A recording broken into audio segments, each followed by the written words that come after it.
ॐ शुक्लाम्भरधरं विष्णुं शशिवर्णं चतुर्भुजं प्रसन्नवदनं ध्यायेत् सर्वविघ्नोपशान्तये।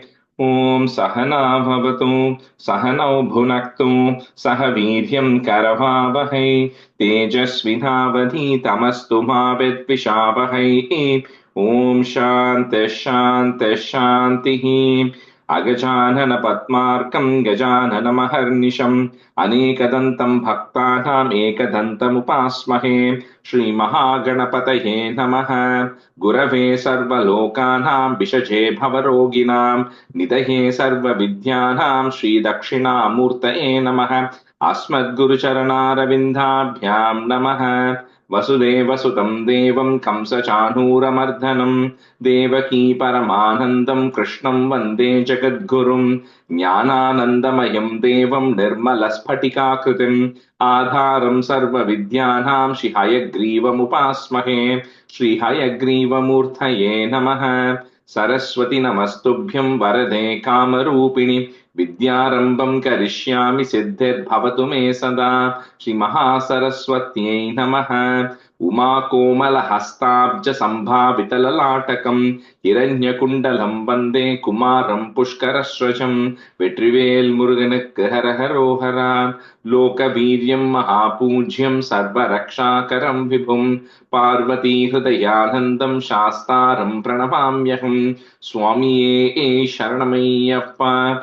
वागर्ताविव सम्पृक्तौ वागर्त प्रतिपत्तये जगतः पितरौ वन्दे पार्वती परमेश्वरौ। श्री पार्वती परमेश्वराभ्यां नमः। कोमलं पूजयन् वेणुं श्यामलोऽयं कुमारकः वेदवेद्यं परब्रह्मा तस्मै श्रीगुरवे नमः। अस्मद्गुरुचरणारविन्दाभ्यां नमः। श्रीकृष्ण गोविन्द हरे मुरारे श्रीनाथ नारायण वासुदेव। श्रीकृष्ण गोविन्द हरे मुरारे श्रीनाथ नारायण वासुदेव। श्रीकृष्ण गोविन्द हरे मुरारे श्रीनाथ नारायण वासुदेव। पीताम्बरं करविराजितचक्रशङ्खकौमोदकी सरसिजं करुणासमुद्रं राधासहायम् अतिसुन्दरमन्दहासं वातालयेशम् अनिशं हृदि भावयामि। कृष्णो रक्षतु मां चराचरगुरुः कृष्णं नमस्ये सदा। कृष्णेनैव सुरक्षितोऽहमसकृत् कृष्णाय दत्तं मनः। कृष्णादेव समुद्भवो मम विभो कृष्णस्य दासोऽस्म्यहम्। कृष्णे भक्तिरचञ्चलास्तु भगवन् हे कृष्ण तुभ्यं नमः। श्रीगुरुवायूरप्पा शरणम्। नम्राणां सन्निधत्ते सततमपि पुरस्तैरणभ्यर्थितानपि अर्थान् कामानजस्रं वितरति परमानन्दसान्द्रां गतिं च। इत्थं निःशेषलभ्यो निरवधिकफलः पारिजातो हरे त्वं क्षुद्रं तं शक्रवाटी ध्रुममभिलषति व्यर्थमर्त्यव्रजोऽयं। श्रीगुरुवायूरप्पा शरणं। श्रीभट्टपादम् अनिशं हृदि भावयामि। वंशी विभूषितकरात् नवनीरदाभात् पीताम्बरात् अरुणबिम्बफलादरोष्टात् पूर्णेन्दुसुन्दरमुखात् अरविन्दनेत्रात् कृष्णात् परं किमपि तत्त्वमहं न जाने। കൈരണ്ടും കൂപ്പി ഞാൻ വീണ്ടുമീറക്കുന്നു നീരജ ലോചന നിന്നോടായി. ഏതീനു മഞ്ഞനെ കുമ്പിടേണ്ട തോറു പ്രീതിയൽ നീ എന്നെ പാലിക്കുന്നായി. കൃഷ്ണ ഹരേ ജയ കൃഷ്ണ ഹരേ ജയ കൃഷ്ണ ഹരേ ജയ കൃഷ്ണ ഹരേ. Good morning, everyone. Welcome back. So, yeah, let's do a review of 91 in Nikki. Anita, can you do one half? And Maitri Garu, can you do one half? Sure. Maitri Garu, do you want to go first or shall I go? Doesn't matter to me. Okay, thank you. Shri Krishnaya Parabrahmane Namaha. Dasakam 91 Bhakti Swarupa Varnanam. Shri Krishna Tvatpadopasanam Abhayatamam पत्तमित्यार्थदृष्टेः मत्यस्यार्थस्य मन्ये व्यपसरति भयं येन सर्वात्मनैव यत्तावत् तत्प्रणीतानिह भजनविधिम् आस्थितो मोहमार्गे तावन्नव्यावृताक्षस्कलति कलति न कुहचित् देवदेवा किलात्मन् भूमन् कायेन वाचा मुहुरभिमनसा त्वत्फलप्रेरितात्मा यत् कुर्वे समस्तं तदिह परतरे त्वय्यसावर्पयामि जात्याभिहस्वभाः त्वयि निहितमनः कर्म वाक् इन्द्रियार्थः प्राणो विश्वं पुनीते न तु विमुखमनास्त्वत्पदात् विप्रवर्यः पीतिर्नामत्वदीयात् भवति ननु मनुकल्पितं कद्वितीयं तेनैक्याभ्यासशीलो हृदयमिह यथा शक्तिबुद्ध्या निरन्याम् मायाविद्ये तु तस्मिन् पुनरभिनतता पादिमायातिनादं तं त्वां भक्त्या महत्या सततमनुभजन् नीशभीतिं विजह्याम् The first line, second word, dvitiyad, okay. And then after the comment, manah, I think you said manu by mistake, manah kalpitam. Manah, yes. And the second line, hridayamiha, kapran, there is a pause, okay. Hridayamiha, okay, sir. Okay. Bhakter utpattivruti tava charana jusham shankamenaiva pumsam आसात्ये पुण्यभाजां श्रिय इव जगति श्रीमतां शङ्कमेन तत्सङ्गो देवभूयान् मम खलु सततं तन्मुखात् उन्मिषन्भिः त्वन्महात्म्यप्रकारैर्भवति च सुदृढा भक्तिरुद्धूतपापा Second, fourth line, त्वन्माहात्म्यप्रकारैर् okay. श्रेयो मार्गेषु भक्तावधिकबहुमतिर्जन्म कर्माणि भूयो कायान् क्षेमानि नामान्यपि तदुपयतः प्रधृतात्मा उद्यत्तासः कदाचित् कुहचित् पृतन् क्वापि कर्जन् प्रकायन् उन्मानीव प्रनुद्यन् अयि गुरुकरुणां लोकबाह्यश्रेयम् भूतान्येतानि भूतात्मकमपि सकलं पक्षिमत्स्यान् मृगादीन् मर्त्यान् मित्राणि शत्रूणपि यमितमतिस्त्वन्मया यानमानि त्वत्सेवायां हि सिद्ध्येन्मम तव कृपया भक्ति दाद्यं विरागस्वत्स्यावबोधोऽपि च भुवनपते यन्त भेदं विनैव.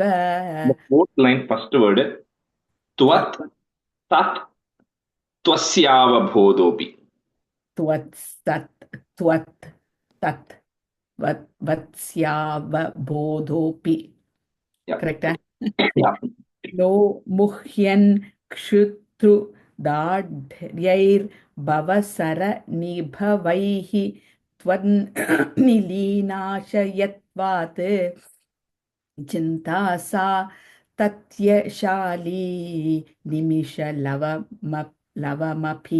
त्वत्पदादप्रकम्पः इष्टानिष्टेषु तिष्ठव्यसनविरहितो मायिकत्वावबोधात् ज्योत्स्नाभिस्वन् न खेदोः अधिकशिशिरिते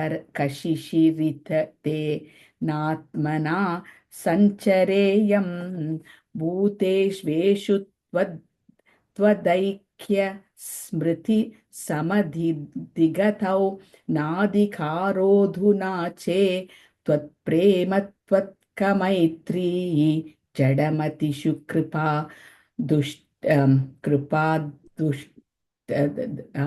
Dvitsu. द्वित्सु भूयादुपेक्षा अर्चायां वा समर्चा कुतुकमु ऋतरश्चद्या बद्धतां मे त्वत्संसेवी तथापि धृतमुपलभते भक्तलोकोत्तमत्वम्. The third line and the middle word, kutukam urutara shraddhaya. कुतुकं कुरुतर श्रद्धया वर्धतां मे. ओके. आवृत्य त्वत्स्वरूपं क्षितिजलमरुधाद्यात्मना विक्षिपन्ति जीवान् भूयिष्ठकर्मावलि विवशगतिं दुःखजाले क्षिपन्ति त्वन्माया माभिभून्मामयि भुवनपते कल्पते तत्प्रशान्त्यै त्वत्पादे भक्तिरेवेत्य वददयि विभो सिद्धियोगी प्रबुद्धः. Siddha yogi. Last word. सिद्धयोगी प्रबुद्धः. Correct, yeah. I think you said Siddhi by mistake. It's Siddha. सिद्धयोगी प्रबुद्धः दुःखान् यालोक्य जन्तुष्वलम् उदित विवेकोऽहम् आचार्यवर्यात् लब्ध्वा त्वद्रूपतत्त्वं गुणचरितकथाद्युद्भवद् भक्तिभूमा मायामेनां तरित्वा परमसुखमये त्वत्पदे मोदिताहे तस्यायं पूर्वरङ्गः पवनपुरपते नाशयाशेष रोगान्. श्रीकृष्णाय परब्रह्मणे नमः. Okay, so we'll start with 92. So 92 is Karma Mishra Bhakti Swarupa Varnana. So in the previous chapter, it was just talking about the path of devotion alone, right? So 91, the title was Bhakti Swarupa Varnana. What is the path of pure devotion? But that is not possible in this world now because we all have karma to do. We all have things to do. So this is like, how do you combine bhakti with karma that you still have to do, right? And still maintain that bhakti. Okay, so first half, let me see, Abuna, you can be a student, and Ravi, you can be a student. So that's a 1. Vedhai sarvani karmani aphala parataya varnitani ti budhva tani tvayarpitanye vahi samanucharan yani naishkarnyamisha ma bhut vedhai nishidhye kuhachidapi मनः कर्म वाचां प्रवृत्तिर् दुर्वर्जं चेदवाप्तं तदपि खलु भवत्यर्पये चित् प्रकाशे. So when the Vedas were originally written, right, that what happened was, in the Vedas prescribed things like saying not just it's praising the gods and everybody else, it also talks about how you need to do certain things. So it says, okay, as for the right way of living, you need to do these things. If you do these things, these are the benefits you're going to get. If you do these things, these are the bad things that are going to result. And it also talks about, in certain cases, if you end up doing something wrong, what are the pariharams which are there, right? So that was how it has been defined. Now, what happened is, over thousands and thousands of years, or even so many thousands of years, is people start misinterpreting it. To the extent that even Vyasa realized it, because Narada goes and tells Vyasa saying that when you compiled it into the 4 parts, you did it with the right intentions. But then what happens is people kind of, literally start following things, which means they say, if I do this, I get this benefit. I make a mistake, they kind of do an if-else loop kind of thing, right? So he says that's not how religion is going to work. So if people start misleading, they start going into a wrong direction of doing things, of saying, okay, I want this benefit, I'm going to go do this. I'm going to break a coconut because I want a job. If I don't get a job, then my coconut breaking went waste, right? Things like that, right? So he says people start misinterpreting things and it starts going in the wrong direction. So that's what even Narada tells Vyasa, saying, it's intentionally it's good because Vedas you're supposed to learn to some extent only after you no longer have material attachments. If you still have material attachments and you're still learning Vedas, then you are good chance you're going to go in the wrong direction, right? So here, that's what Bhattacharya is saying, that while on the surface it will look like the Vedas are for attaining material things, underneath it, holistically, it is not for that. It is only for attaining you. Right? So he says, so as I am doing all these rituals which are laid out in the Vedas, I will realize all the time that it is the primary purpose of this to get closer to you.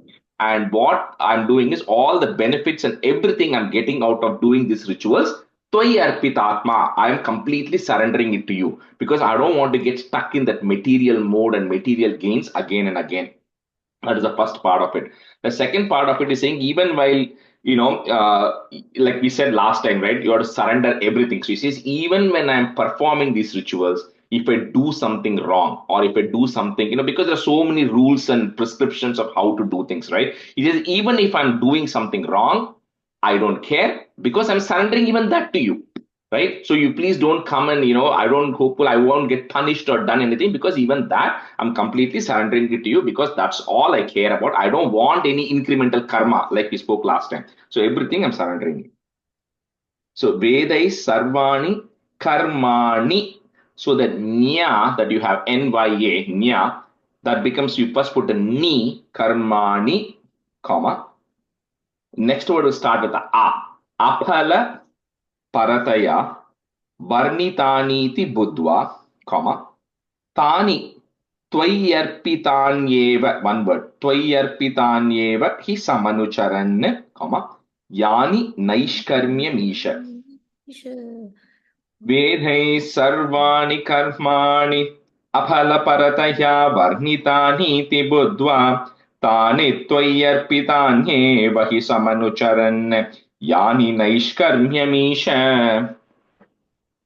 वेदै सर्वाणि कर्माणि अफलपरतया वर्णितानीति बुद्ध्वा तानि त्वय्यर्पितान्येव हि समनुचरन् यानि नैष्कर्म्यमीश वेदैः सर्वाणि कर्माणि अफलपरतया वर्णितानीति बुद्ध्वा तानि त्वय्यर्पितान्येव हि समनुचरन् यानि नैष्कर्म्यमीश वेदैः सर्वाणि कर्माणि अबलपरदया वर्णितानीति बुद्ध्वा दानीत्यर्पितान्येव हि समनुचरन् यानि नैष्कर्म्यम् ईश वेदैः सर्वाणि कर्माणि अबलपरदया वर्णितानीति बुद्ध्वा दानीत्यर्पितान्येव हि समनुचरन् यानि नैष्कर्म्यम् ईश Ma bhut vedair nishiddhe kuhachidapi, comma, manaha, put a ih, manah, karma vacham pravritti. So you put a plus there and we'll say the next line. So there's the ir in the next line that will come with the end of the third line. So pravrittir durvarjam chedavaptam and then a comma. So one comma after kuhachidapi on the third line. The next one after chedavaptam, comma. Tadapi khalu bhavat yarpaye chit prakashe. So bhavat yarpaye means bhavati arpaye. Arpaye is to offer. So I'm offering it to you. Ma bhut vedhair nishiddhe kuhachidapi manah karma vacham pravrittir durvarjam chedavaptam tadapi khalu bhavat yarpaye chit prakashe. मा भूद्वेदैर्निषिद्धे कुहचिदपि मनः कर्म वाचां प्रवृत्ते दुर्वर्जं चेदवाप्तं तदपि खलु भवत्यर्पये चित्प्रकाशे मा भूद्वेदैर्निषिद्धे कुहचिदपि मनः कर्म वाचां प्रवृत्ते दुर्वर्जं चेदवाप्तं तदपि खलु भवत्यर्पये चित्प्रकाशे मा भूद्वेदैर्निषिद्धे कुहचिदपि मनः कर्म वाचां प्रवृत्तिः दुर्वर्जं चेदवाप्तं तदपि खलु भवत् अर्पये चित्प्रकाशे. Ravi, அந்த இடத்துல அந்த தேர்ட் லைன்ல குவச்சிதபி அப்புறம் gamma. Okay, in the third line. Okay. And then the fourth line, Bhavat, I heard arpaye. It's Bhavat yarpaye. भवति अर्पये. Okay. अर्पये. Okay. मा भूद्वेदे निषिद्धे कुहसिदभिमनः कर्मवाचां प्रवृत्ति दुर्वर्जं सेदवाप्तं तदपि खलु भवत् यत्पये चित्प्रकाशे. That's it. यस्त्वन्यः कर्मयोगः तव भजनमयस्तत्र चाभीष्टमूर्तिं हृद्यां सत्त्वैकरूपां दृशदि हृदि मृदि क्वापि वा भावयित्वा पुष्पैर्गन्धैर्निवेद्यैरपि च विरचितैः शक्तितो भक्तिपूतैः नित्यं वर्यां सपर्यां भिदददै विभो त्वत्प्रसादं भजेह्यम्. So in the first verse, he talked about the karmas as prescribed by the Vedas. Karmas can also mean actions, right? So whatever rituals, whatever Vedic rituals are mentioned, he talked about in the first stanza and said, I'm completely surrendering it down to you. Now, not everybody, not all of us know all the Vedas, not all of us know all the rituals of the Vedas. But for those, there are also other tantras, other agama shastras which have said of how to worship anybody, any deity on a given day, right? So he says now, the other option is when I'm worshipping you in an idol form, which is how we all do, right? We worship some form of an idol, right? So in that case, he says, okay, give me, even when I'm worshipping you, by invoking you in my heart, hridi, by invoking you in my heart, drishadi.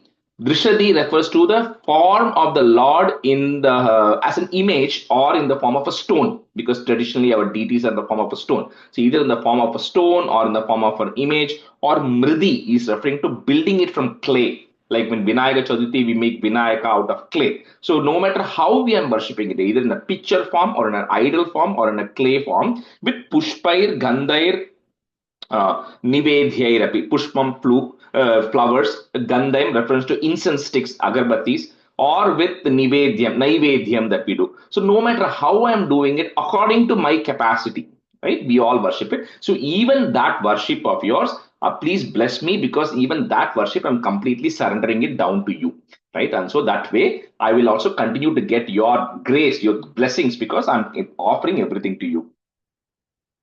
So yes, tvanya, because all of this is part of the karmas we are supposed to do, right? We're supposed to pray and thank every day. So as part of it, like you said, the important thing here is according to your capacity. You don't have to make pal paisam every day to offer, right? You can offer one badam. That's also good. So according to my capacity, whatever I'm doing as part of my requirement of karmas, I'm offering it to you. Yes, tvanyaha, put a ih, yes, tvanyah. Karma yoga, so that is you remove, put a visarga comma, karma yoga. Tava bhajana mayas tatra chabishta murtim, comma, hridyam satvaika rupam, comma, drishadi hridi mridi kwapiva bhavayitva. यस्त्वन्यः कर्मयोगः तव भजनमयस्तत्र चाभीष्टमूर्तिं हृद्यां सत्त्वैकरूपां दृशदि हृदि मृदि क्वापि वा भावयित्वा. यस्त्वन्यः कर्मयोगः तव भजनमयस्तत्र चाभीष्टमूर्तिं हृद्यां सत्त्वैकरूपां दृशदि हृदि मृदि क्वापि वा भावयित्वा. यस्त्वन्यः कर्मयोगः तव भजनमयस्तत्र चाभीष्टमूर्तिं हृद्यां सत्त्वैकरूपां दृशदि हृदि मृदि क्वापि वा भावयित्वा.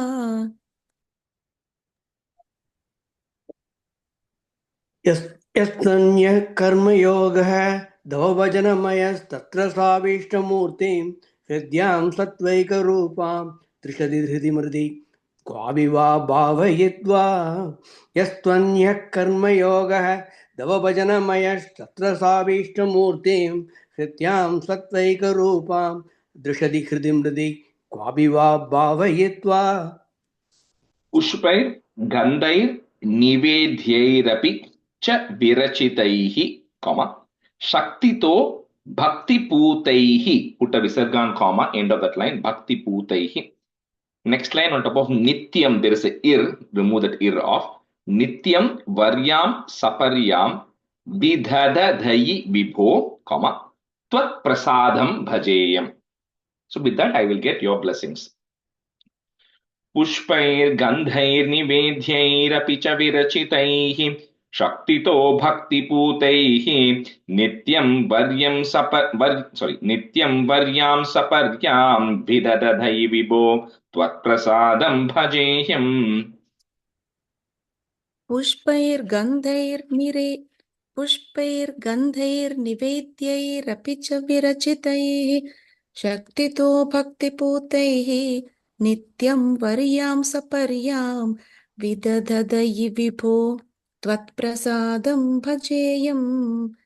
पुष्पैर्गन्धैर्निवेद्यैरपि च विरचितैः शक्तितो भक्तिपूतैः नित्यं वर्यां सपर्यां विदधदयि विभो त्वत्प्रसादं भजेयम्.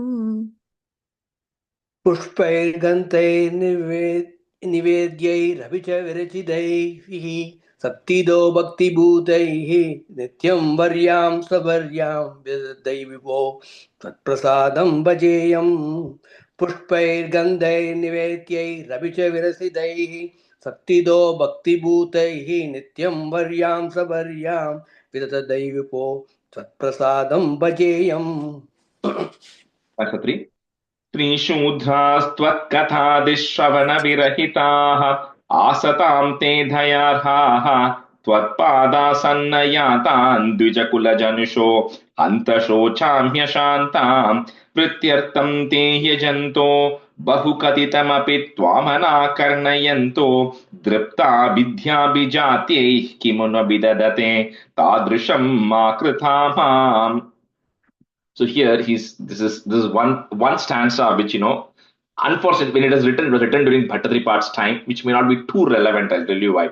So he says there are a lot of people who are very unfortunate, and the people who are very unfortunate, he says one category are the Shudras, because they don't get to learn all of the greatness of the glories of the Lord, like all the what you call so many texts and Puranas, which unfortunately they are not able to get access. The second category, he says, is three women. That's what I said. In today's world, it doesn't apply, because when you go to any Parayanam, 95% of the people are women. When we conduct Devi Mahatmyam, and Bhuvana knows here, we'll get 50 women to chant. We cannot get 11 men to sit and do Homa, right? So I think this is not quite a lot anyway. So when he wrote it, he says there are a lot of people who are unfortunate because they are not able to get chance to learn about you more, to learn about all the Puranas, and because they do not have access to it, right? Not that they should not, they do not have access to it, but that is there. But he says, but the more unfortunate ones are this Dvija Kula Janusho. Dvija Kula Janusho means people who are born in a Brahminical family, which means it's their duty to go learn and it's a duty to go do all of these things. But despite that, despite getting access and despite being their responsibility, they don't end up doing it. He says they are the most unfortunate ones because they are wasting their life, right? So that's what he's saying. And the other thing he says is, in addition to that, what happens is, even at that time he's talking, right? He says it has become very commercial, he's saying. That's what even he's saying at that time. They are using their knowledge, selling their knowledge to gain material wealth. Because the knowledge is always to be distributed, because you are blessed to get that knowledge, you should distribute that knowledge. But however, they are performing, various ceremonies and everything falsely and then making money. So please make sure, ma krita ma. So please make sure I do not become like one of them, right? Who is actually, misusing the knowledge and misusing all the experience, the blessings that you have given me. So, Stri Shudras Tvat Katadi Shravana Virahitaha. Put a visarga there because we're going to put a comma. Virahitaha. Asatam te dayarhaha. Again, another visarga comma there. Next line is, if you have it, that will go away. Tvat Padasanna Yatan Dvija Kula Janusho, comma, Hanta Shochamya Shantan. स्त्रीशूद्रास्त्वत्कथादिश्रवणविरहिताः आसतां ते दयार्हाः त्वत्पादासन्नयातान् द्विजकुलजनुषो हन्त शोचाम्यशान्तान्. स्त्रीशूद्रास्त्वत्कथादिश्रवणविरहिताः आसतां ते दयार्हाः त्वत्पादासन्नयातान् द्विजकुलजनुषो हन्त शोचाम्यशान्तान्. स्त्रीशूद्रास्त्वत्कथादिश्रवणविरहिताः आसतां ते दयार्हाः त्वत्पादासन्नयातान् द्विजकुलजनुषो हन्त शोचाम्यशान्तान्. स्त्रीशूद्रास्त्वत्कदादिश्रवणविरहिताः आसतां ते दयार्हाः त्वत्पादासन्नयातान् द्विजकुलजनुषो हन्त सोऽसां यशान्तान्. स्त्रीशूद्रास्त्वन्कदादिश्रवणविरहिताः आसतां ते दयार्हाः त्वत्पादासन्नयातान् द्विजकुलजनुषो हन्त सोऽसां यशान्तान्. भृत्यस्तं ते यजन्तो बहु कथितमपि त्वाम् अनाकर्णयन्तो. If you want to break it that त्वाम् अनाकर्णयन्तो दृप्ता विद्याभिजात्यैः, put a h to join, विद्याभिजात्यैः किमु न विदधते तादृशं मा कृतामाम्. So no, little bit is saying, no, he's saying that primarily because the Dvija Kula Janusha, the people who are born as Brahmins, who have learned everything, like when they all feel that they have a lot of power. So when you have that kind of a feeling, you end up going into wrong direction, right? And then you have a lot of arrogance, right? So he's saying that's what. So please bless me so that I do not get that arrogance. I don't have it and I'm able to spread it. भृत्यर्थं ते यजन्तो बहुकथितमपि त्वामनाकर्णयन्तो दृप्ता विद्याभिजात्यैः किमु न विदधते तादृशं मा कृतामाम्. Oh, sorry, did we already do that? I forgot. இல்ல பண்ணல. But விததே விததேவ விதததேவ विदधते. விதததே. वृत्त्यर्थं ते यजन्तो बहुकथितमपि त्वामनाकर्णयन्तो दृप्ता विद्याभिजात्यै किमु न विदधते तादृशं मा कृतामाम्. वृत्त्यर्थं ते यजन्तो बहुकथितमपि त्वामनाकर्णयन्तो दृप्ता विद्याभिजात्यै किमु न विदधते तादृशं मा कृतामाम्. वृद्ध्यर्थं ते यजन्तो बहुकथितमपि त्वाम् अनाकर्णयन्तो तृप्ता विद्याभिजात्यै किमु न विदधते तादृशं मा कृतामाम्. वृद्ध्यर्थं ते यजन्तो बहुकथितमपि त्वामनाकर्णयन्तो तृप्ता विद्याभिजात्यै किमु न विदधते तादृशं मा कृतामाम्. Rajesh, sorry. Is there Jatyaihi in the last Yeah, and line? Jatyaihi, that visarga, you put a H, ich to join. Jatyaihi.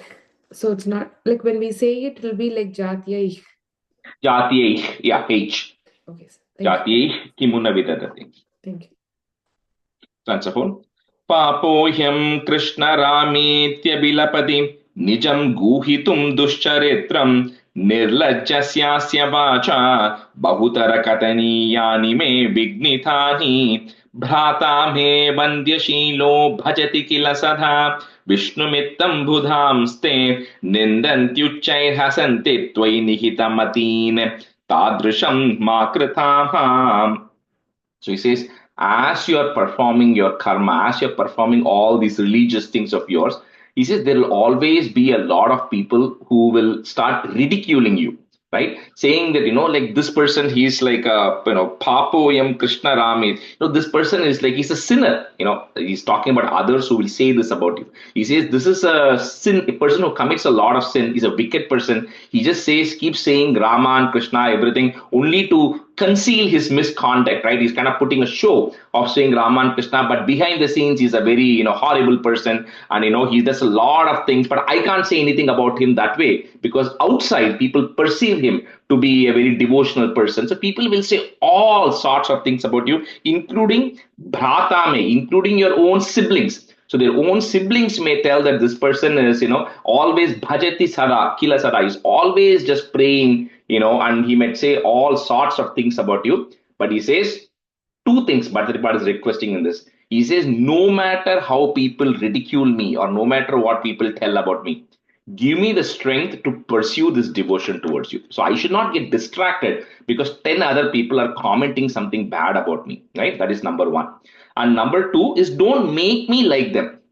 So don't make me like them that I also start going and ridiculing that, right? So because, and the beauty of Sanatana Dharma is you don't have to convert anybody, right? You have no obligation to go and make three other people worship Bhagavan, or you have to make two other people love Krishna. People can worship in whichever way they want. If somebody wants to do pure yoga margam or jnana yogam, they can do that. If somebody wants to do pure karma yoga, they can do that. Somebody wants to do bhakti yoga, they can do that. You mix bhakti and karma, you can do that. You can worship Krishna, you can worship Devi, or whoever you want. So the important thing here is people will ridicule you. Don't get distracted by that. At the same time, you don't go around preaching people what to do, right? Or try to convert them and don't become like such people, right, who are ridiculing. Papoyam Krishna Rameti Abhilapati, comma, Nijam Guhitum Duscharitram, comma, Nirlajjasyasya Vacha, comma, Bahutara Kathaniyani me Vignitani, shorty. Papohyam Krishna Rametyabilapati Nijam Guhitum Duscharitram Nirlajjasyasya Vacha Bahutara Kathaniyani me Vignitani. पापोऽयं कृष्णरामेत्यभिलपति निजं गूहितुं दुश्चरित्रं निर्लज्जस्यास्य वाचा बहुतरकथनीयानि मे विघ्नितानि पापोऽयं कृष्णरामेत्यभिलपति निजं गूहितुं दुश्चरित्रं निर्लज्जस्यास्य वाचा बहुतरकथनीयानि मे विघ्नितानि पापोऽयं कृष्णरामेत्यविलपति निजं गुहितं दुश्चरित्रं निर्लज्जस्यास्य वाचा बहुतरकथनीयानि मे विघ्नितानि पापोऽयं कृष्णरामेत्यविलपति निजं गुहितं दुश्चरित्रं निर्लज्जस्यास्य वाचा बहुतरकथनीयानि मे विघ्नितानि Bhrata me Vandyashilo Bhajati Kila Sada, comma, Vishnumittam Bhudamste, comma, Nindhantyuchair Hasanti Twayi Nihita Mateen. So you will have like in Sanskrit, you will have Matim and the is. Okay, you'll have a im and a is in Sanskrit. So you remove that is and the im, it becomes a in. So nihita mateen n, comma, tadrisham makritama. So if you have a is and a im, you just remove it, it becomes a in there. When you pause. Bhrata me vandyashilo bhajati kila sadha Vishnumittam budhamste nindantyuchair hasante tvai nihita mateen tadrisham makrithamam. Rajashree அந்த எங்க புக்ல மதியம்னு போட்டிருக்கு. அது வந்து Mateen. Yeah, ma and then the first ta, teen. Teen, okay. Not m. Im இல்லையா? Yeah, and the im s இருந்ததுனாக்கா you remove that im and s and it becomes a in there when you put a comma, when you pause. Okay. Thank you. भ्राता मे वन्द्यशीलो भजति किल सदा विष्णुमित्थं बुधांस्ते निन्दन्त्युच्चैर्हसन्ते त्वयि निहितमतीन् तादृशं मा कृता माम् भ्राता मे वन्द्यशीलो भजति किल सदा विष्णुमित्थं बुधांस्ते निन्द्यन्त्युच्चैर्हसन्ते त्वयि निहितमतीन् तादृशं मा कृता माम् भ्राता मे वन्द्यशीलो भजति किल सदा विष्णुयुद्धं पुरांस्ते निन्दन् युज्यैरसन्ति दैनिकमतिन् तादृशं मा कृता माम् भ्राता मे वन्द्यशीलो भजति किल सदा विष्णुयुद्धं पुरांस्ते निन्दन् युज्यैरसन्ति दैनिकमतिन् तादृशं मा कृता माम्. That's okay. श्वेतच्छाह्यं कृते त्वां मुनिवरवपुषं प्रीणयन्ते तपोभिः त्रेतायां सृक्सृवाद्यङ्कितमरुणतनुं यज्ञरूपं यजन्ते सेवन्ते तन्त्रमार्गैः विलसदरिकतं द्वापरे श्यामलाङ्गं नीलं सङ्कीर्तनाध्यैरिह कलिसमये मानुषास्त्वां भजन्ते. So, continuing that worshipping thing, he talks about here how Manushaha, how the people have worshipped you across the various yugas, right? So, the Satya Yuga, Treta Yuga, Dwapara Yuga, Kali Yuga. So, in Satya Yuga, they say you are worshipped as Shweta Chayam. You are worshipped in a white form. You are worshipped as somebody who is white in color, right? Who is Chaturbhujam, who's wearing this. The sannyasis wear the matted locks, hair is all matted towards, and then wearing a dress of a sannyasi as well. And that is the way people have been worshipping you as a sage in the Treta Yuga, right? And they are able to control, because in Treta Yuga, people had very good control of their senses, and penance was the primary mode of worship. So when all these sages, they all did thousands and thousands of years of penance and worshipped you in that form, which is pure white in color, that form of yours. Then that was in Satya Yuga. In the Treta Yuga, in the second Yuga, then you came in the people were worshipping as red in color, but in the form of yajna rupam. So they were performing lot of these yajnas and homams, and they were worshipping you in that form through the mode of yajna. They were actually worshipping you, and then with sruk sruva. Sruk is the long ladle that they used to pour ghee into the homam, right? So they were having, that was kind of your symbols, because you are like a yajna murti. So they were also worshipping you through yajnas, but you were red in color. That was in the Treta Yuga. Then in Dwapara Yuga, you came in a blue color, that is Krishna Avataram, right? You came in a blue complexion. You are wearing the yellow pitambaram in your thing. You had the Srivatsa mark. So you had all of those as your characteristics, and people were worshipping you through chanting, through Vedas and Tantra Margaihi. Through the Tantras, they were worshipping you in the Dwapara Yuga. However, in Kali Samaye, in this thing, people worship you in a little bit of a dark blue and a black color. I don't know significance of each of these, but you are worshipped as a dark blue colored deity or a black colored deity. How? Through Sankirtanadhyehi as a primary way, through chanting of names, through saying of names, through singing, and that is a primary mode of worship in the Kali Yuga. So he's just talking about how the worshipping pattern has changed over the various yugas. Now, of course, everything happens in all the yugas, but what is the primary mode of worship in each of the yugams? श्वेतच्छायं कृते त्वां मुनिवर वपुषं प्रीणयन्ते तपोभिः put a visarga tapobihi with visarga comma. Next line is goes away. Tretayam sruk sruvadhyankitam. So that is, you can break it that im. Sruk sruvadhyankitam arunatanum. Aruna refers to red. Arunatanum yajna rupam yajante. श्वेतच्छाह्यं कृते त्वां मुनिवरवपुषं प्रीणयन्ते तपोभिः त्रेतायां सृक्सृवाद्यङ्कितमरुणतनुं यज्ञरूपं यजन्ते. One time, okay? Okay. श्वेतच्छायं कृते त्वां मुनिवरवपुषं प्रीणयन्ते तपोभिः त्रेतायां स्त्रुक्स्त्रुवाद्यङ्कितम् अरुणतनुं यज्ञरूपं यजन्ते स्वेदक्षायं कृते त्वां मुनिवरवपुषं प्रीणयन्ते तपोभिः त्रेतायां श्रुत्रुवात्यङ्कितमरुणधनं यज्ञरूपं यजन्ते Sevante tantra margaihi. Put a visarga comma margaihi. Next on top of that V, if we have a ir, that will go away. Vilasadari gadam.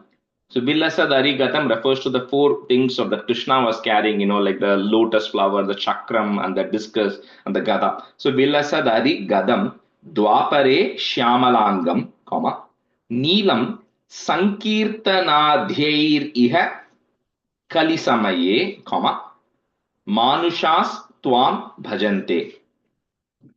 सेवन्ते तन्त्रमार्गैः विलसदरिगदं द्वापरे श्यामलाङ्गं नीलं सङ्कीर्तनाध्यैरिह कलिसमये मानुषास्त्वां भजन्ते.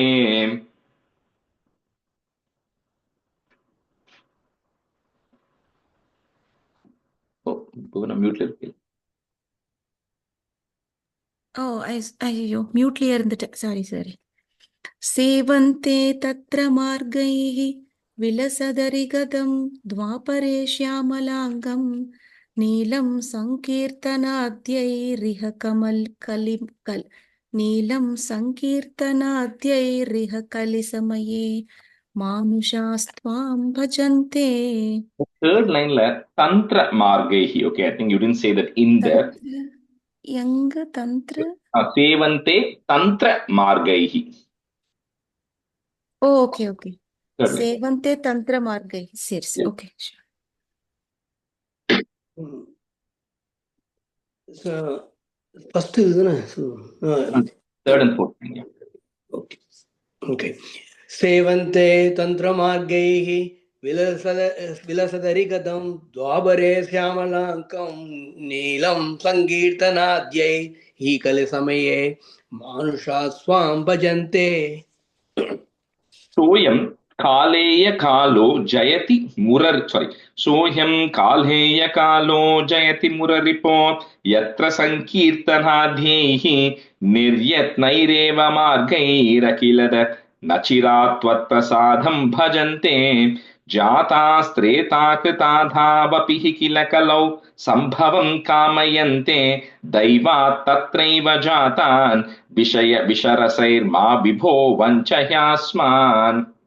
So here, we saw how the four yugas Bhagavan is being worshipped, and here Bhattaripad is saying Kali Yugam is the best.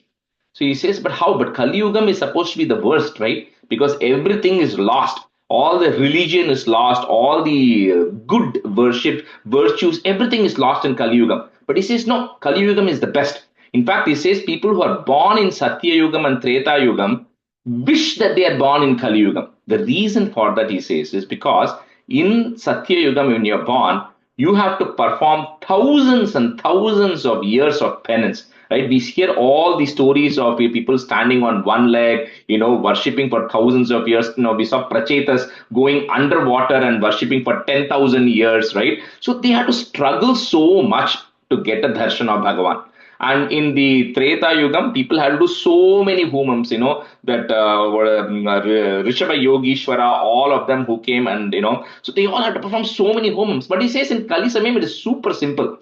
Sankirtanadhyahi, all you have to do is just say the names of the Lord or sing bhajans in his name. Right? Nama Sankirtanam, you say Vishnu Sahasranamam, you say Lalita Sahasranamam. That itself is sufficient. It's very, very easy to get access to the Lord because you don't have to go through all of this hard work in Kali Samayam. However, what Kali also brings is a lot of distractions for material and sense enjoyments, right? Because there's so many distractions available. So here Bhattaripad is saying, you please bless me because I have this golden opportunity of being born in Kali Yugam where I can quickly get to you, but bless me so that I don't get distracted from all these other things which my free will want me to do, right? So that is the prayer here saying, don't make me go in the wrong path, because that is very easy to go in the Kali Margam, but let me get the benefits out of the Kali, let me leverage it to the fullest.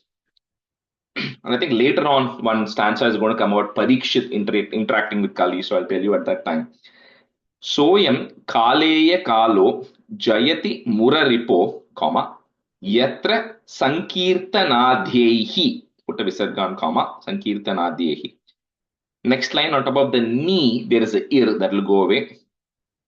Niryat Naireva Margair Akilada. If you want to break at that ra, Margair Akilada, comma. Na Chirat Twat Prasadam Bhajante. Sohyam Kaleya Kalo Jayati Muraripo Yatra Sankirtanadhyehi Niryat Naireva Margair Akilada Nachirat Twat Prasadam Bhajante.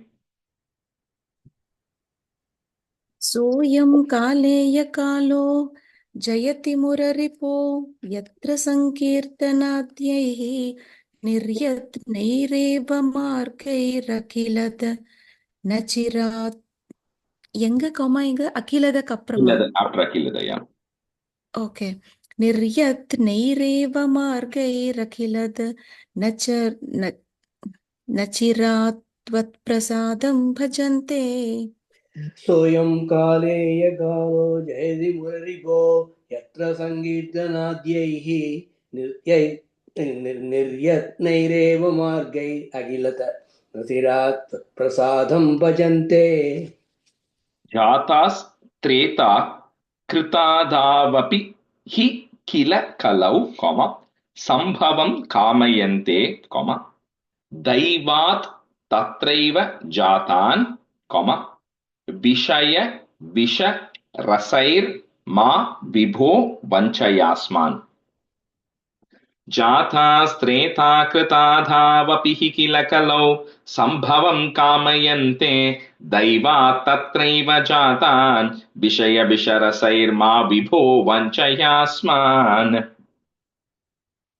जातास्त्रेता कृतादौ अपि च किल कलौ सम्भवं कामयन्ते दैवात् तत्रैव जातान् विषय विषरसैर्मा विभो वञ्चयास्मान्. On the third line, you said kritadau api, right? I think your book probably has it. So on the au and a, it becomes a va. So kritadavapi. कृतादावपि. Yeah. So that sandhi like becomes kritadavapi. Okay. कृतादावपि. Sure. Okay. அப்போ எங்க comma அப்போ அந்த kila kalau jata treta kritadavapi hi kila kalau. ஓஹோ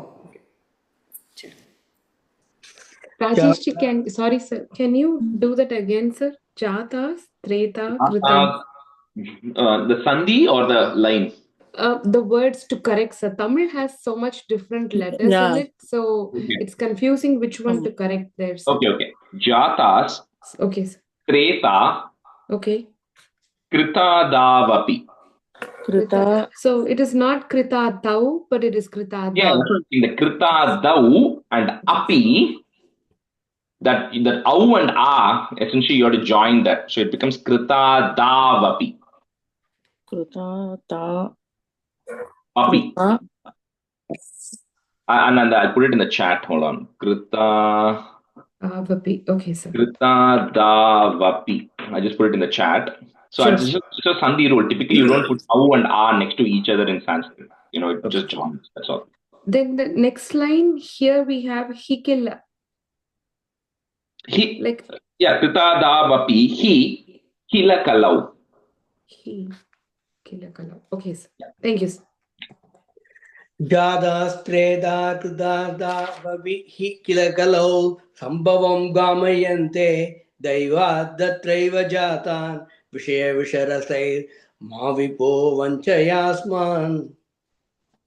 All right, we'll just switch second half. Radha, you can be student, and Gayatri, you can be student. Sorry, Sashireka, you can be student. Radha and Sashireka, sorry. Stanza 7.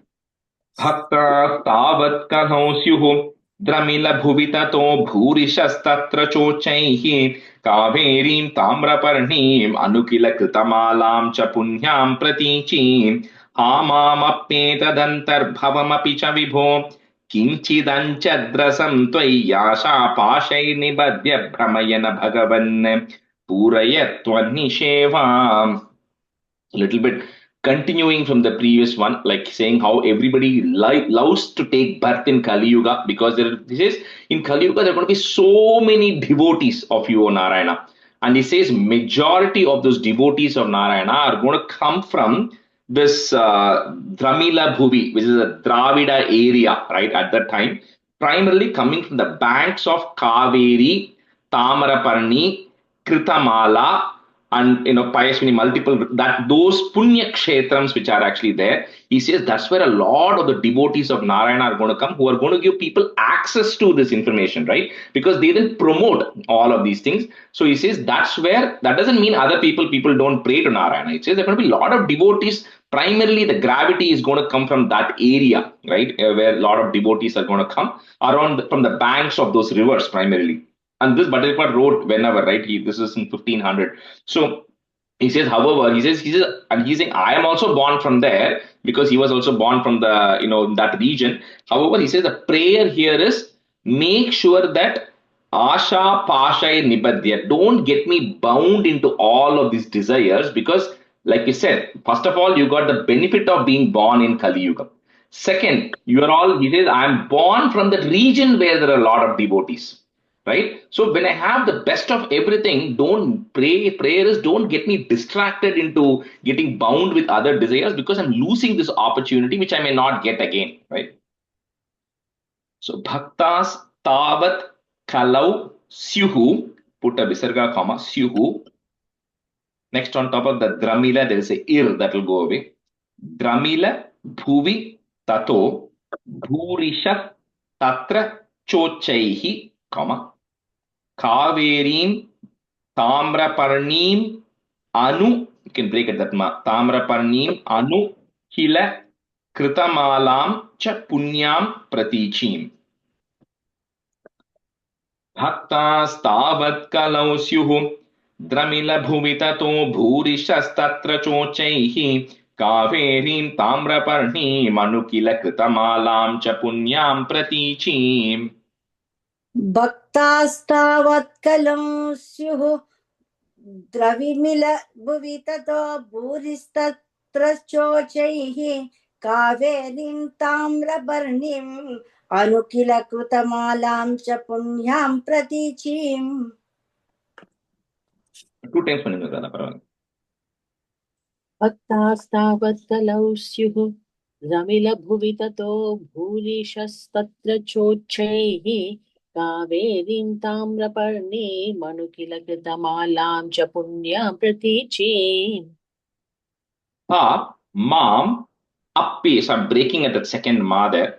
Ha mam appyetadantar bhavamapi cha vibho, comma.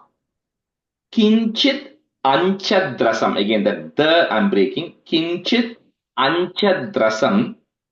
And then put a plus at the end of that line. Tvai yasha pashair nibhadya. So I'll say it again. Ha mam appyetadanthar bhavamapi cha vibho, comma. Kinchit anchadrasam tvai yasha pashair nibhadya bhramaya na bhagavan, comma. Puraya tvannishevam. So only 2 commas, one after vibho in the 3rd line and bhagavan in the 4th line. Hamamapyetadantarbhavamapi cha vibho kinchidanchadrasam tvayasha pashairnibadya bhramayana bhagavan puraya tvannishevam. मापेत्यदन्तर्भवमपि च विभो किञ्चिदम् अञ्चद्रसं त्वय्या शापैर्निबध्य भ्रमय च भगवन् पूरय त्वन्निषेवाम्. And the 4th line, first part mattum. Tvai yasha pashair nibhadya. याशा पाशैर्निबध्य भ्रमय च भगवन् Brahma na Bhagavan, rather அந்த இடத்துல न Chai. भगवन् पूरय त्वन्निषेवाम्. அப்புறம் கிஞ்சித்தம் கிடையாது இல்லையா? கிஞ்சித் தானே, கிஞ்சித் அஞ்சத்ரசம். Anchatrasam. Okay. In sound. There's no im கிடையாது. Okay. No im there. Yeah. Sir, also when you said hamam, abhyeta, is it abhyeta or abhyeta? Apyetadanta. Abhyetadanta. Okay, thank you. आमाम् अप्येतदन्तर्भवमपि च विभो किञ्चिदञ्चत्रसं त्वयि याशापाशै निबध्य पाशै निबध्य भ्रमयन भगवन् पूरय त्वन्निषेवाम्. I think it would be easier if we break at twai, right? No, continue panina. Because it is Twayi, Amsha Pashayar Nibadhya. Okay. And the Yi and A becomes Ya. Okay. Yes. So, but it is in Twayi, Asha, Pashayar is kind of, it's one, in what you call, I see what you mean. Okay. One particular thing, it's like Asha, that all the Pashayar, the desires and everything, I'm getting bound by that, right? Okay. So that's why we are not able to break it as Twayi. Kinchid Anchadrasam Twayi. Okay. Asha Pashayar Nibadhya. We are not able to break it that way. Okay. Thank you. Stanza 8. Drishtva dharmadruham tam kalimapakarunam prang mahikshit parikshit hantum vyakrishta khadgopina vinihatavan saravedi gunamshat tvatsevadhyashu siddhet asadika natata त्वत्परे चैषभीरुः यत्तु प्रागेव रोदादिभिरपहरते तत्रः शिक्षहीनम्. It's a long story here in Bhagavatam, but I won't get into too much details. So the one question that is getting asked is, Parikshit, the transition between Dwapara Yuga and Kali Yuga happened when Krishna departed, and then later on Parikshit took over as the king on the Pandavas' territory. So the question comes is, Parikshit was a very powerful king. How did he let Kali Yugam happen? Because all the atrocities happened. So a story goes that when Parikshit was traveling one day, he saw a Shudra beating a bull which was standing only on 3 feet, and he was beating it with a stick. So, and there is a cow and a bull, all of this. One represents Dharma, one represents earth, and one represents Shudra, right? Which is representing Kali. So, anyways, along to the conversation that happens there. And, at that time, Parikshit gets very frustrated. He takes his sword and goes to kill the Shudra who's dressed like a king, kind of indicating that people who are not truly prosperous or wealthy or knowledgeable disguise themselves as somebody who they are, right? That's what that example was. He's a Shudra, but he's dressed like a Kshatriya, showing up all his jewels and everything, right? So Parikshit goes to kill him, but then he decides not to. The reason he decides not to was what we discussed earlier, because in Kali Yugam, it's easy to obtain Bhagavan. So he said, while Kali may have all of its bad and negativity and lot of other distractions, it is still the best place, because that's where you get easiest access to Bhagavan without having to struggle. So the story goes that Parikshit tries to drive Kali, but Kali says, no, I cannot go. You have to give me some place to stay. So, so he says, okay, I will give you 4 places where you can actually stay in this Yugam, right? So one, he says that, wherever there is gambling. So wherever there's gambling happening, Kali will be there. And that means that bad things will happen, right? Second, wherever there's drinking that is happening, a lot of alcohol consumption, bad things will happen there. Third, wherever there's prostitution that is actually happening, where women are not respected and they're demeaned, so again, bad things. Number 4, wherever animal slaughter is happening, at that place also, Kali is going to be on high, right? So these 4 places, Parikshit said, you stay in those 4 places, I will not disturb you. You can have the negative impacts of Kali. Anybody who visits these 4 places or gets involved will have it. Now, you may listen to this and say, good, I don't go to any of these 4 places. But there's a 5th place. And I always tell this because my class is normally full of women. So, the 5th place where Kali says, I'm going to reside is where there is gold. He says, because wherever there is gold, he says that's where there's a lot of desire that gets built.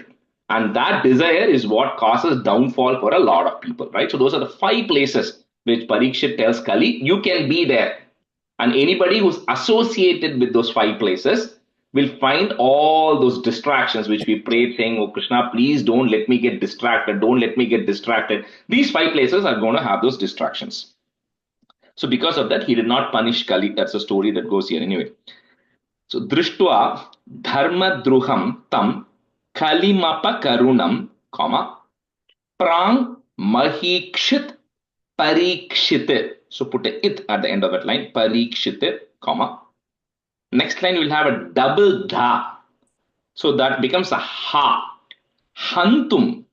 Okay, hantum vyakrishta khadgopi na vinihatavan, comma, saravedi gunamshat. Now, none of this means that don't wear gold. That's not what the intention here is. It's just saying when those things trigger more desires. So anything you keep it under control, it is okay, right? So that's what the reference there is. Drishtva dharmadruham tam kalimapakarunam prang mahikshit parikshit hantum vyakrishta khadgopi na vinihatavan saravedi gunamshat. दृष्ट्वा धर्मद्रुहं तं कलिमपकरुणं प्राङ्महीक्षित् परीक्षित् हन्तुं व्याकृष्टखड्गोऽपि न विनिहितवान् सारवेदी गुणांशात्. Second line like vinihatavan. विनिहतवान्. Okay. Drishtva dharmadruham tam kalimapakaruణam pranmahikshit parikshit hantum vyakrishta khadgo pina vinihatavan saraveti gunamshat. What? Sevadhyashu siddhyet asadiha. So I'm just breaking at the da. Siddhyet asadiha na tatha, comma. Twatpare chaisha bhiruhu, visarga, comma, bhiruhu. Next word, yattu. There's a ir that will go away. Yattu prageva rogadhibira paharate. It's one word, rogadhibira paharate. If you want to break it, it's rogadhibir apaharate. Okay. So rogadhibira paharate, comma, tatra ha shikshayainam. त्वत्सेवाध्याशु सिद्ध्येत असदिह न तथा त्वत्परे चैषभीरुः यत्तु प्रागेव रोगाधिभिरपहरते तत्र हा शिक्षयैनम्. त्वत्सेवाध्याशु सिद्ध्यै असदिह न तथा तत्परेश्चैषभीरुः यत्तुत्प्रागेव रोगादिभिरपहरते तत्र हा शिक्षयेनम्. And the 4th line, dibira paharate. Dibira paharate. Vatsevadhyashu siddhyet asadiha na tatha vatpare chaisha bhiruho yattu prageva roga dibhirapaharate tatraha shikshayainam. That's a 9. Gangha Gita cha Gayatri cha Tulasika Gopika Chandanam tat Salagrama Bhipuja Parapurusha Tataikadashi Nama Varnaha Yetanyashtapya Yatnyanyapi Kalisamahe Tvat Prasada Pravridhya Kshepram Mukti Pradani Tyabidhadurshayah Teshumam Sajjahetaha. So we saw in the previous one 5 places to avoid. Right, to not get distracted. So the next question comes is, what are the other places where I should get involved in to get the greatest of devotion in Kali Yuga? Like what accelerates that devotion in Kali Yuga? So they said 8 places, 8 things, he says, which if you do, then you will get the greatest devotion towards Narayana in this Kali Yuga. One is Ganga, so taking bath in Ganges, right? So that is number 1. Second is Gita, referring to Bhagavad Gita. So listening to Bhagavad Gita, chanting Bhagavad Gita is third one. Third is Gayatri. Gayatri is chanting the Gayatri mantra. Now, it's a generic thing. Now, some people may say women cannot chant. Okay, so ignore that, right? If that you don't follow that. But third, Gayatri, chanting Gayatri mantra is very effective. Number 4 is Tulasi. So offering Tulasi as a prayer, offering tulasi as to Krishna is the fourth one. Gopika Chandanam, referring to Chandanam. So because the Kalabam or Chandanam, however you want to call it, so offering Chandanam to Guru Arapan or Krishna is another way. So Ganga, Gita, Gayatri, Tulasi, Chandanam, 5. Salagrama Puja, worshipping Mahavishnu is the Saligrama stone, right? That is number 6. Then Parapurusha Tatai Kadashi, Tata Ekadashi. So performing the Ekadashi, Dwadashi Vratam every month is the 7th way, right? So when I was teaching this in one of the classes, one person said, you know what, I don't do any of these 7 things. I've never been to Ganga. I've not learned Bhagavad Gita. I can't chant Gayatri Mantram. I don't have access to Tulasi here in Chicago. I don't have access to this Chandanam. I don't have Salagrama Puja. I don't worship Ekadasi fast, right? All these 7. She said, oh, I don't do any of these 7 things. There's the 8th one, which is Nama Varnaha. So just say the names of Bhagavan, right? So at least that we can do. So these are the 8 things which they're suggesting you do. Now, if you can do all 8, great. If you cannot do 8, at least do 1, 2, 3, whatever. Anyway, so by doing this in Kali Samaye, Tvat Prasada Pravridya, I will get your blessings and I will get your grace. This is what Rishayaha Abhidhaduhu. This is what the sages have said as the best things to do in Kali Yuga. So Ganga, Gita, and the last, of course, it's all the stanzas are prayers. And the last is praying, saying that please make me or please get me access to these things so that I'm always focusing on these 8 things. Ganga, Gita, cha, Gayatriyapi, cha, Tulasika, comma, Gopika, Chandanam, tat, comma, Salagrama Puja, comma, Parapurusha, Tataikadashi, Nama Varnaha. Ganga, Gita, cha Gayatriyapi, cha Tulasika, Gopika Chandanam tat Salagrama Puja Parapurusha Tataikadashi Nama Varnaha. Ganga Gita cha Gayatrapi cha Tulasika Gopika Chandanam tat Salagrama Puja Parapurusha Tataikadashi Nama Varnaha. Ganga Gita cha Gayatriyapi cha Tulasika Gopika Chandanam tat Salagrama Puja Parapurusha Tataikadashi Nama Varnaha. Etan Yashtapya Yatnan Yapi. So it's Etani Ashtani, multiple words coming there. So Etan Yashtapya Yatnan Yapi, comma, Kali Samaye Tvat Prasada Prabridhya, comma, Kshipram Mukti Pradhanityabhidhadu. That's one word, cannot break that word. So Pradhanityabhidhaduhu is there. Put a ir to join. Pradhanityabhidhadur Rishayaha. So that is will remove, put a visarga comma, Rishayaha. Teshu mam sajjayetaha. Etan yashtapya yatnanyapi Kali Samahe Tvat Prasada Pravridhya Kshepram Mukti Pradani Tyabhidhadur Rishayaha Teshu mam sajjayetaha. இது யத்னான் யைய யப்பியா? Some books have yayi. Just change it to yapi for consistency. Some books have yapi, some books have yayi. Okay, இந்த யை தான் இருக்கு.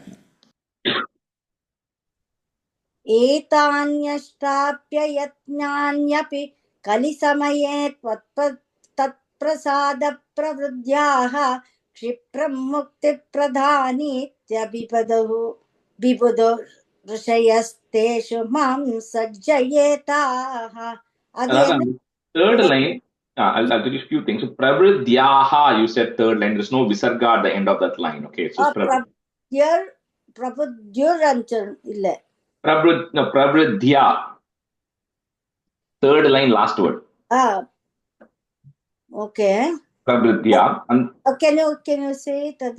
Mukti pradhanam. Ethan yashtapya yatnyanyapi Kali Samahe Tvat Prasada Pravridhya Rudya. Okay. Yeah. And then the fourth line, Mukti pradhani bibadur Dadur Rishayah. Yeah. And the ir sound, the Visarga takes a ir, R sound at that point. bibadur rishayas teshumam Rishayah, and the Visarga vardu. There is no visarga, right? Then the is is there, right? Risha, yes, is there, right? So that is becomes the Visarga. இல்ல முக்தி பிரதானித்ய பிதது இருக்கு, பிததுஹு இருக்கு. So அந்த விசர்கா இல்ல அங்க. And the Visarga becomes a ir sound, right? After that daduhu, that becomes a ir. So dadur. Mam sajjayeta. Okay, thank you. एतान् यष्टाप्य यत्नान्यपि कलिसमये त्वत्प्रसादप्रवृद्ध्या क्षिप्रं मुक्तिप्रदानेत्यभिदधूर्षयः तेषु मां सज्जयेताः. That's it.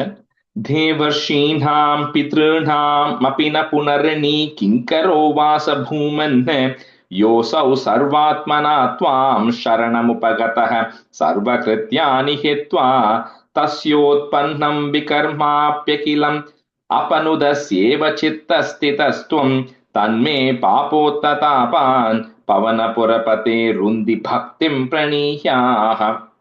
So essentially just summarizing this, like what we learned is whatever you do, whether you're doing the Veda activities, Vedic rituals, or you're doing your regular prayers and everything, wholeheartedly, sarvatmana, wholeheartedly surrender to Bhagavan and take refuge in him, number one.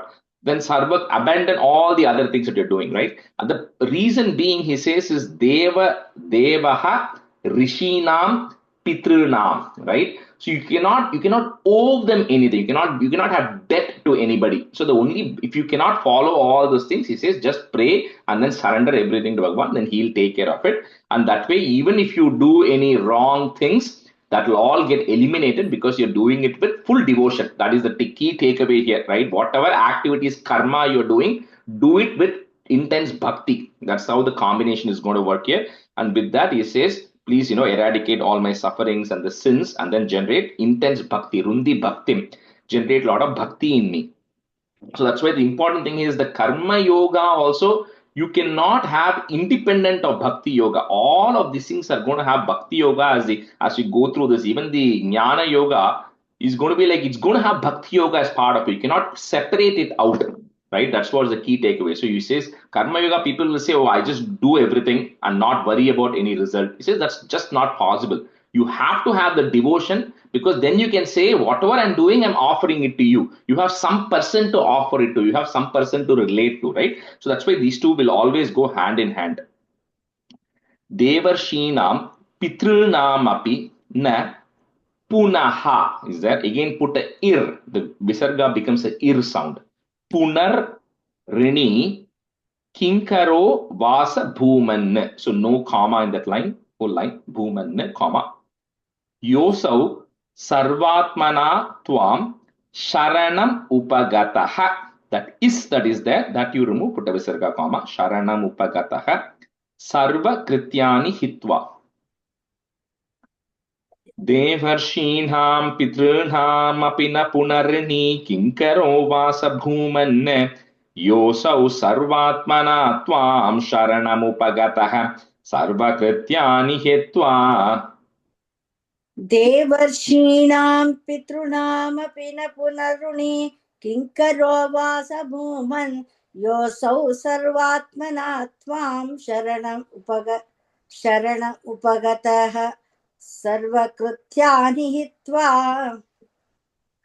देवर्षीणां पितॄणामपि न पुनर्णी किङ्करो वास भूमन् योऽसौ सर्वात्मना त्वां शरणमुपगतः सर्वकृत्यानि हित्वा. Tasyotpannam vikarmapyakilam. Okay, that's one word, but that ma we're going to break. So vikarmapyakilam, comma. The next word will start with the a. Apanudasyeva chitta stitas tvam, comma. Tanme papota tapan, comma. Pavana purapate rundi bhaktim praniyaha. तस्योत्पन्नं विकर्माप्यखिलम् अपनुदस्येव चित्तस्थितस्त्वम् तन्मे पापोत्ततापान् पवनपुरपते रुन्धि भक्तिं प्रणीयाः तस्योत्पन्नं विकर्माप्यखिल अपनुदस्येव चित्तस्थितस्त्वं तन्मे पापोत्ततापान् पवनपुरपते रुन्धि भक्तिं प्रणीयाः तस्योत्पन्नं विकर्माप्यखिलम् अपनुदस्येव चित्तस्थितस्त्वं तन्मे पापोत्थतापान् पवनपुरपते रुन्धि भक्तिं प्रणीयाः Shri Krishnaya Parabrahmane Namaha. It's 92. 93 is a very interesting chapter. I'll say the meaning in the next class. We'll probably do a couple of stanzas today. It is Pancha Vimshater, which is 25. Pancha Vimshater Gurubhyaha Shikshaniyasya Varnana. So Shikshaniya is about the lessons from 25 gurus. We'll see who those gurus are in the next class. But very good. Anita, question there. Sir, can you slow down when you say the name, sir? Sure. Pancha Vimshater Gurubhyaha Shikshaniyasya Varnanam. Or in English, it will be like lessons from 25 gurus. Thank you. Bandhu sneham vijahyam tavahi karunaya, comma, tvayu paveshitatma, comma, sarvam tyaktva chareyam, comma, sakalamapi jagat vikshya maya vilasam.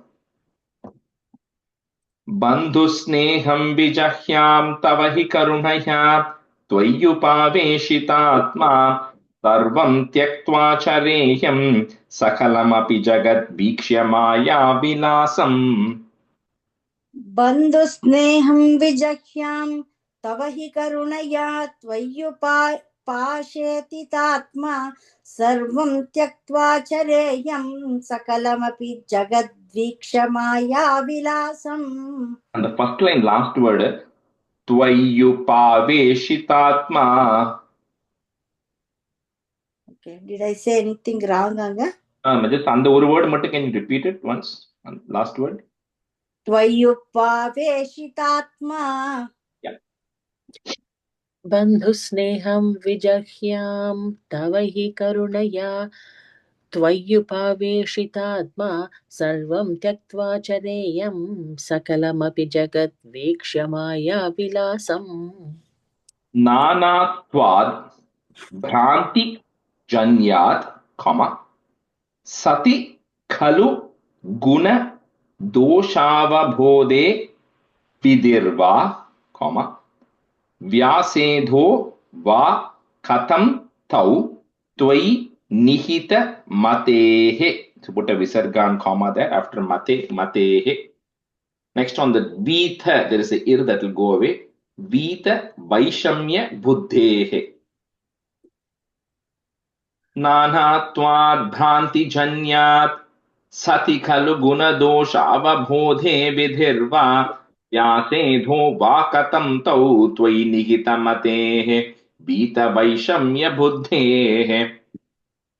नानात्वाद् भ्रान्तिजन्या सति खलु गुणदोषवा बोधे विधिर्वा व्यासेतो वा कथं तौ त्वयि निहितमतेः वीतवैषम्यबुद्धेः. नानात्वाद् भ्रान्तिजन्यात् सति खलु गुणदोषावबोधे विधिर्वा व्यासेधो वा कथं तौ त्वयि निहितमतेः वीतवैषम्यबुद्धेः. We'll do one more and stop. Shut Krishna lopa matre, satata krita diyo jantavaha, put a is jantavas santyanantaha, visarga and comma at the end, santyanantaha Next line, the is will go away. Tebhyo Vijnana Vatvat Purusha Iha Varaha. That is will go away. Visarga comma Varaha. Tajjanir Durlabhaiva.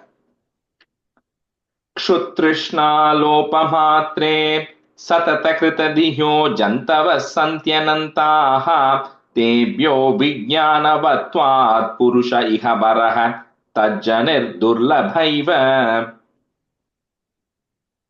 Trishnā lopamatre Satatakritadihyo Jantava Santanantaha Tebhyo Vijnanavatvat Purushaiva Varaha Tajjanir Durlabhaiva.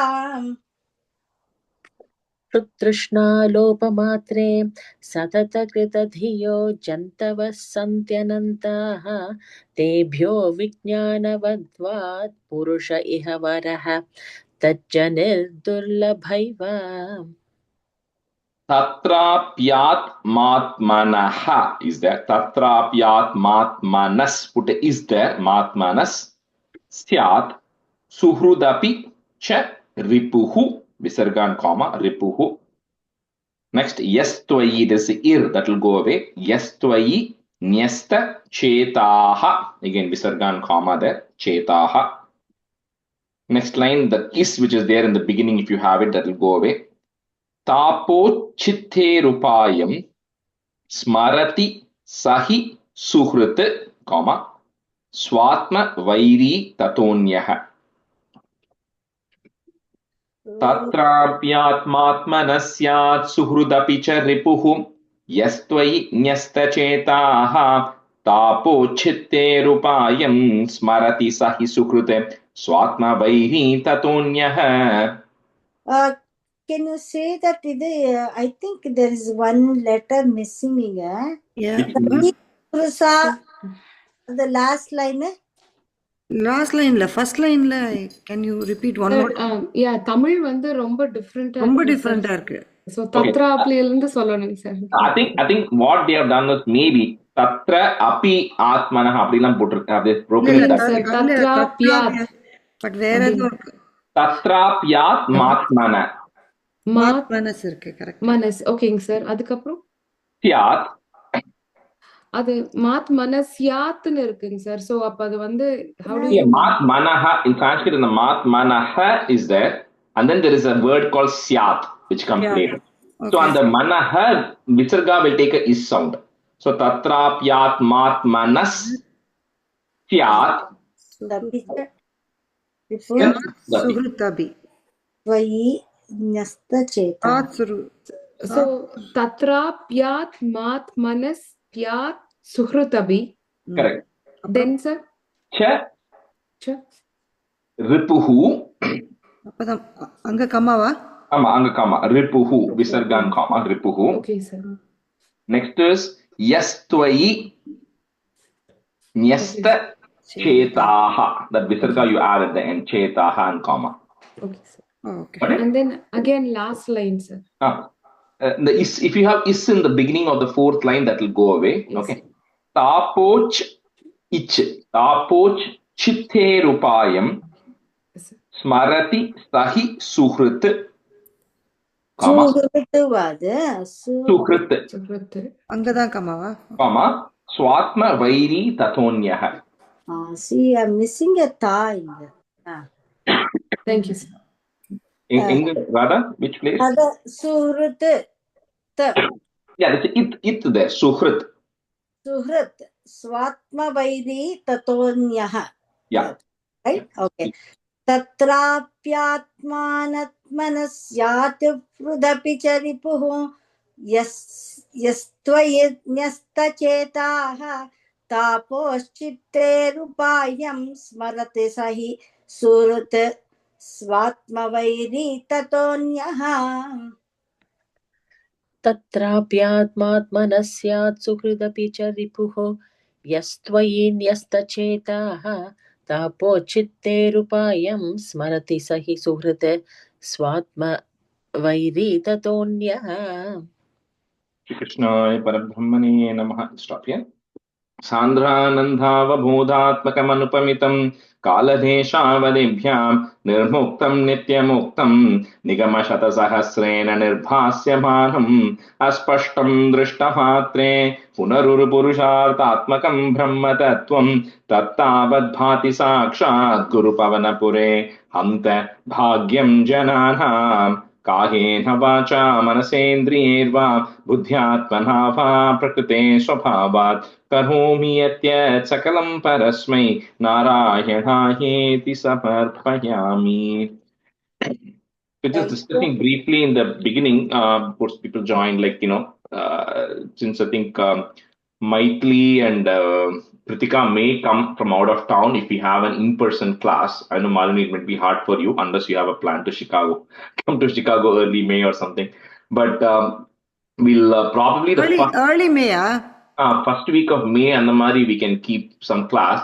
And what I was telling was, if they're coming, then what I'll do is I'll just bundle 2-3 dashakams for the last. I'll kind of do it in person. We'll do it together instead of just doing one dashakam, right? So let me just. My mom is there, so extra motivation. Yeah, extra motivation for you is easy, you know. My mom came now. So, yeah. எனக்கு மேனா முடியாது. I won't be, because my daughter is coming from out of town with the kids. So May 1st is out. May 1st. I mean, let me just do a quick check on the time, okay? Because we are 92, we are done, right? So we'll probably do about 1.3, 1. Because all of these are big chapters, right? So it takes time. So let me just do a quick check to see approximately when we will hit that 97, 98, and then I'll put some dates and see. Then we'll see if it's feasible. Okay. 2 questions, Rajeshji. One is Krishna Kavacham, you did something, right? I mean, adukku vandu, are you gonna? Would you be able to teach that in person? I mean, it depends. Which one of this? How many? The only reason I'm rushing through is let me just stop the recording here.